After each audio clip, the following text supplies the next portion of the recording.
Hi hello नमस्ते. मी मनीषा पुन्हा एकदा आपल्या नवीन ब्लॉगमध्ये तुम्हा सर्वांचं मनापासून स्वागत करते. तर पाहू शकता इकडं दोऱ्यांचा कसा गुतोडा झालेला आहे. नवीन दोरे, जुने दोरे सर्व एकत्र झाल्यामुळं खूप सारा असा गुंता झालेला आहे. तर म्हटलं चला आता हे सगळं व्यवस्थित करून घ्यावं. आणि इकडे 3-4 बॉक्स आहेत तेवढे आता भरून घेते. नवीन काही दोरे, जुने काही, असे सगळे प्रत्येक वेगवेगळे ठेवते म्हणजे पटकन सापडते दोरे पण. आणि खूप गुंता झालेला आहे. लेसी वगैरे सर्व याच्यामध्येच ठेवलेलं पोरांनी. सगळं गुंतोडा झाला आता ते सगळं व्यवस्थित करून ठेवते मी. तर पाहू शकता अशा प्रकारे बॉक्स भरून ठेवले मी 3. तर चला आज दारावरती आमच्या इडली सांबारवाला आला तर इडल्या घेतल्या. आणि खूप म्हणजे 5 इडल्या आणि थोडीशी चटणी आणि सांबार.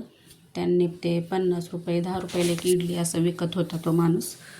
तर मुलांना खायची होती म्हणून चला म्हटलं घ्यावं. आणि इकडं आरी वर्क करायला ब्लाऊज घेतलं मी, कारण ब्लाऊज हे लग्नाचं द्यायचं होतं मला. तर म्हटलं चला आता आरी वर्क करून घ्यावं. कामं वगैरे आवरलं सगळं, मुलांनी नाश्ता वगैरे केला. तर अशा प्रकारचं आरी वर्क असतं. कोणाकोणाला येतं आहे कमेंट करून नक्की सांगा. व्हिडिओला स्किप न करता पहा.